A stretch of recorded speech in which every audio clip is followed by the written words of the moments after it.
Votre nouvelle émission Focus. Focus, votre nouveau rendez-vous sur Radio Mayuri. Bienvenue dans votre rubrique Focus. Notre invité est Anne-Claude Daniel. Bonsoir. Bonsoir. Bonsoir parce qu'il est tard. Vous venez de performer ici à l'hôpital, l'ancien hôpital Jean-Martial. C'est une première pour vous ? Ben oui, effectivement, surtout qu'en fait je n'ai jamais chanté vraiment pendant la période du carnaval. Donc c'était à l'invitation de la CTG, donc du musée de la culture et du carnaval, dans le cadre du carnaval en toute sauce. Donc j'ai fait l'ouverture ce soir. Il a fallu, j'imagine, adapter le répertoire, adapter votre répertoire habituel. Bien entendu, bon, c'est vrai que j'avais déjà 3 à 4 chansons qui pouvaient être convenir, donc il a fallu effectivement mettre l'ambiancé et puis bien sûr honorer d'autres artistes qui font aussi d'excellent travail,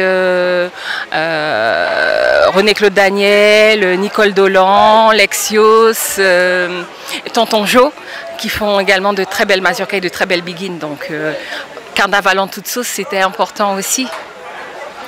Anne-Claude Daniel, c'est un travail avant tout en équipe ou en famille ? En famille, effectivement, puisque c'est mon père, René-Claude Daniel, exclusivement, en tout cas principalement, qui compose et qui m'écrit mes chansons. Quand le public se lève et demande de reprendre certaines musiques, j'imagine que ça fait très chaud au cœur, surtout quand on est sur scène, quand on est artiste, ce qui a été le cas ce soir. Ben oui, c'est une belle reconnaissance et puis limite on pourrait être là, juste les voir prendre plaisir, partager ce moment. On se dit que le message qu'on a voulu faire passer, il a été compris, il a été entendu, il a été reçu. Et de voir comment le public s'approprie aussi ces chansons, forcément ça fait plaisir. Vous avez interprété plusieurs styles, hein. Il y a eu mazurka, également biguine je crois. Oui, de la biguine et puis bien sûr les calquilés qu'on a adaptés. Donc calquilé à la base qui est du caseco, mais que l'on a adapté sur le rythme de la biguine et puis que l'on a ambiancé. Et là, effectivement, comme quoi c'est la magie, c'est le public qui donne. Il y a eu beaucoup d'interprétations parce que le public a donné le là. Le public était tellement chaleureux que les musiciens, tout de suite, ils sont partis et puis se sont adaptés, histoire de faire durer le plaisir.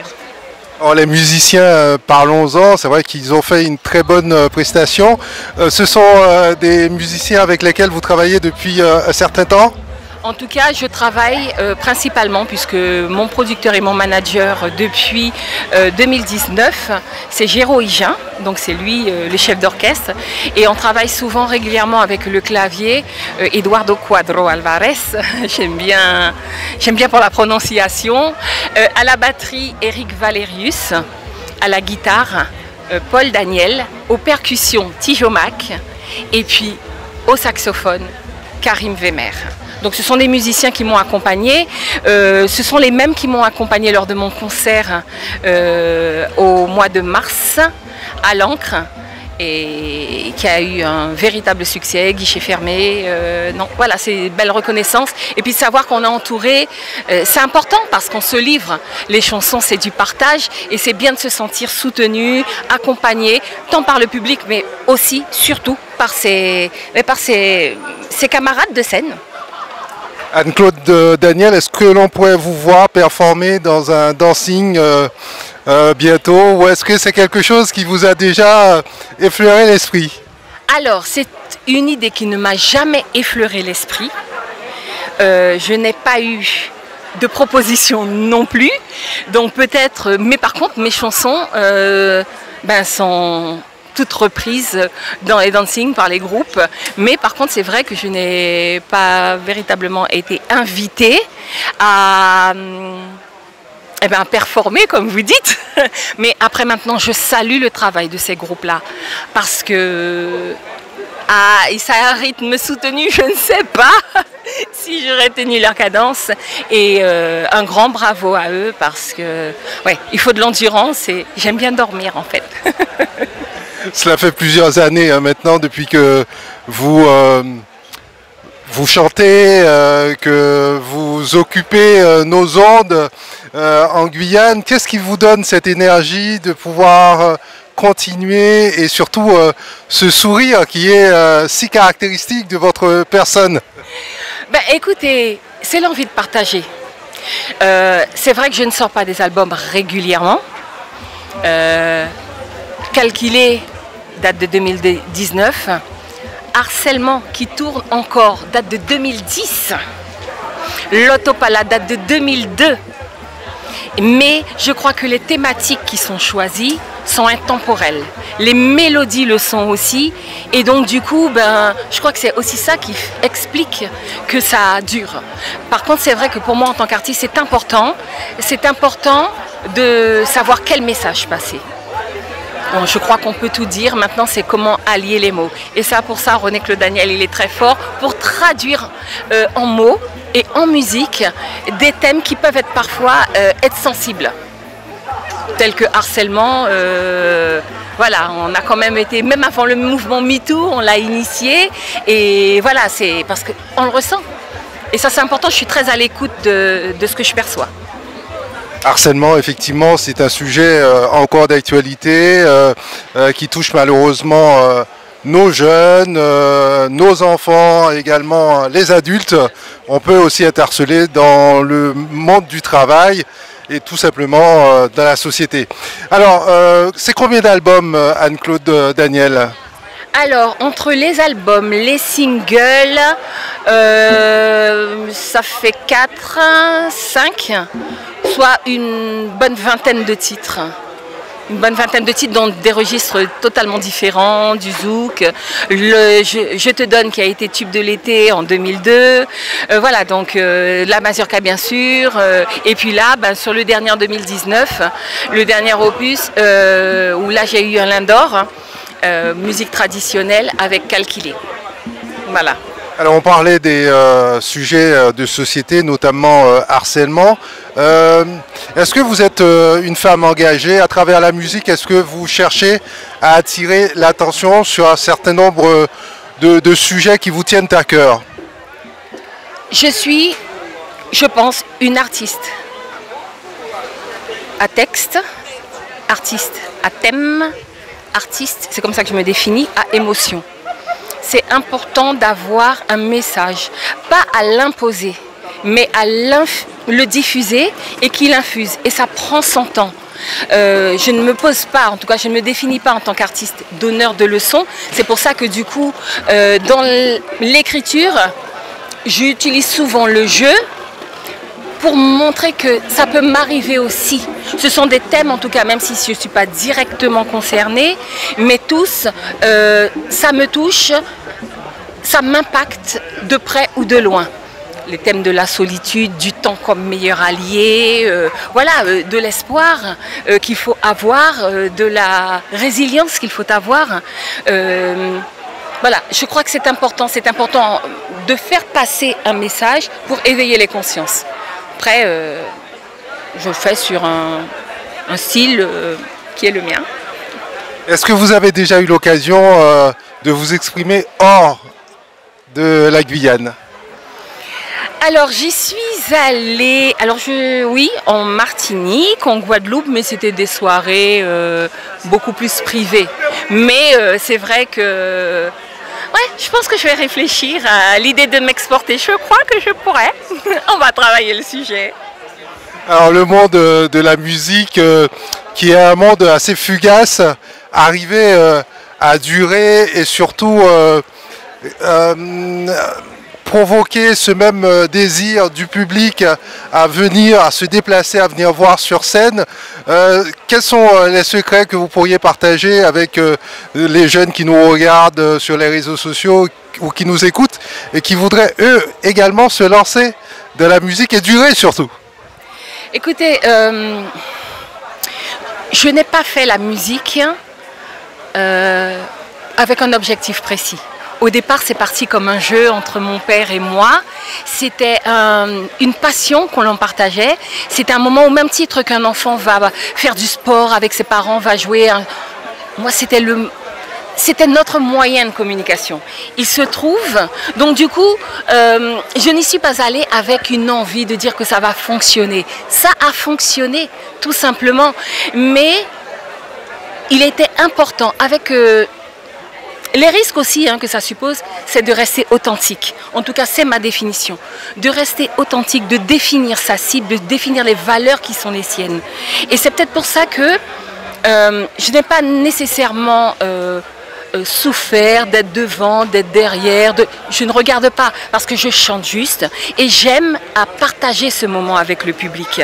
Donc je ne suis pas toujours en quête. On me reproche, je n'ai pas de clip. Et pourtant j'ai fait des chansons, mais je n'ai pas de clip. On me reproche de ne pas me montrer souvent, mais quand je me montre, ça fonctionne, les gens sont en attente. Et je crois que vaut mieux effectivement, surtout qu'on est sur un petit territoire, je n'avais pas envie de me saturer pour justement continuer à prendre plaisir à partager quelque chose d'authentique. Voilà. Alors si je devais donner un conseil, c'est de s'écouter soi, de rester en accord et aligné avec le message que l'on a envie de passer. Si on est OK, quel qu'il soit le message, mais on est OK et qu'on peut l'exporter et qu'on peut l'expliquer surtout, je dis alors, allez-y, mais restez authentique. Le fait d'être issu d'une famille de musiciens, c'est quand même une aide considérable, j'imagine. Ah ben, très clairement, parce que effectivement, si mon père avait senti que j'étais quelqu'un de sensible à la flatterie, sensible, je crois pas qu'il aurait composé pour moi.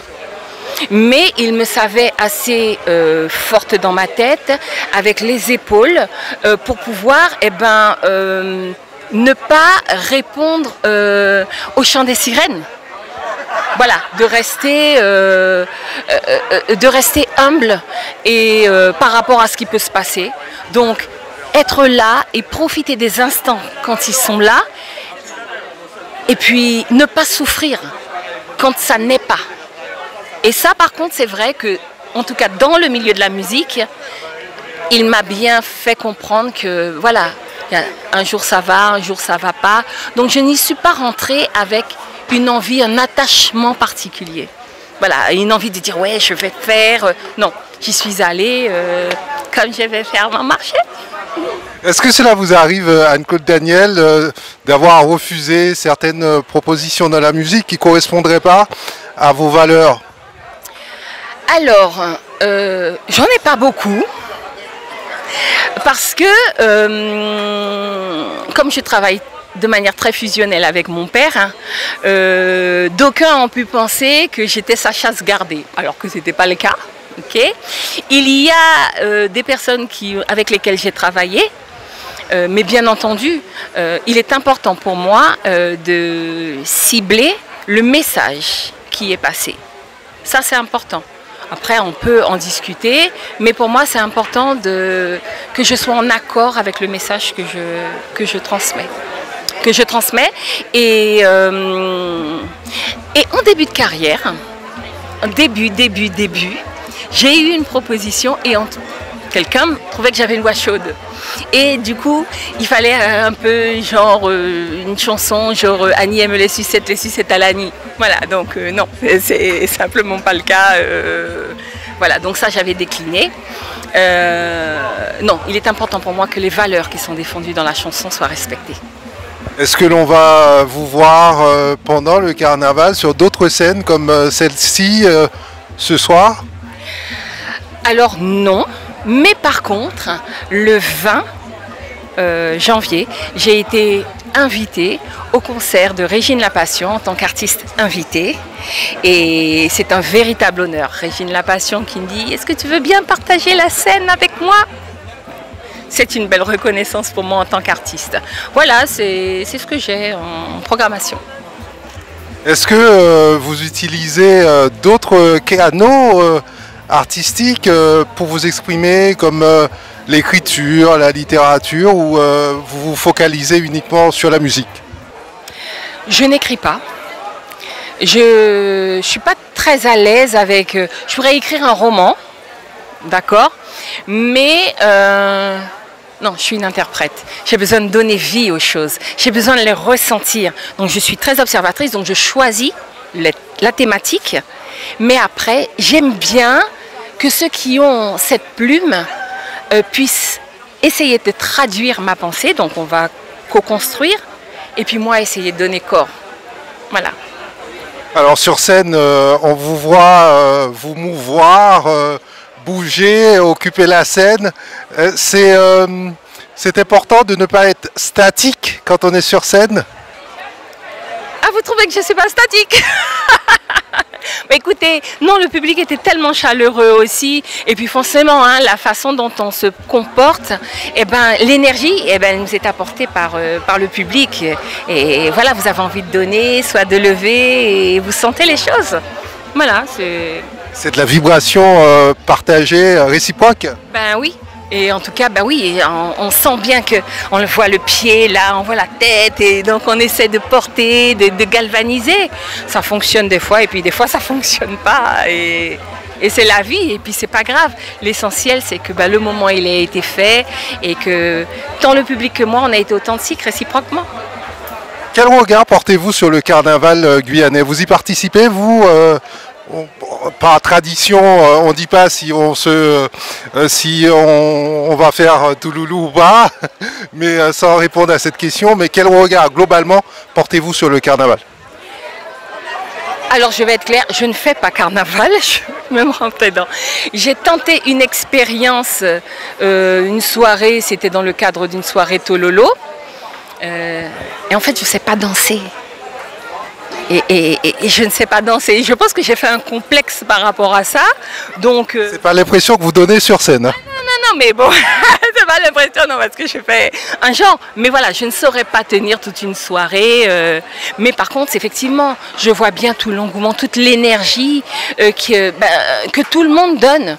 Et peut-être que c'est ce sas de décompression, les Guyanais, nous en avons besoin. Comment peut-on se procurer vos titres? Comment peut-on vous suivre? Alors, je ne suis pas très à l'aise avec les réseaux. Mes chansons sont quand même sur ma chaîne YouTube.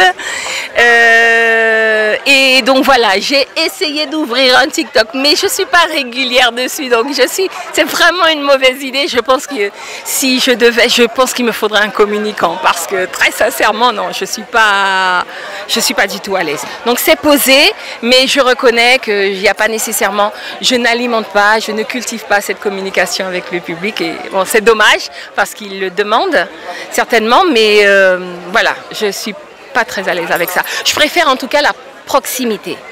Je préfère avoir un échange authentique, quelqu'un qui va me voir, qui va venir s'adresser à moi et avec lequel je vais pouvoir échanger, plutôt que cette virtualité. En termes de projets, de nouveaux albums sont en perspective? Nouveaux titres? Parce qu'un album, il faut quand même un peu de temps pour le préparer. Alors, j'ai des titres dans ma tête. Maintenant, absolument pas en cours de préparation pour le moment. Mais après, ça peut arriver très très vite. Hein. Ça peut arriver très très vite. Septembre, à titre d'exemple, en septembre, on a commencé à travailler sur Harcèlement. C'est sorti au mois d'octobre. Donc voilà, parce que... Ah tiens, voilà. Mais non. Mais bon, aujourd'hui, pas de projet. Vous me posez la question aujourd'hui, il n'y en a pas. Merci beaucoup Anne-Claude de nous avoir accordé cet entretien et puis bonne chance pour la suite. Merci infiniment et puis bisous à tous, bonne année hein, et puis profitez de cette période de carnaval et prenez soin de vous surtout.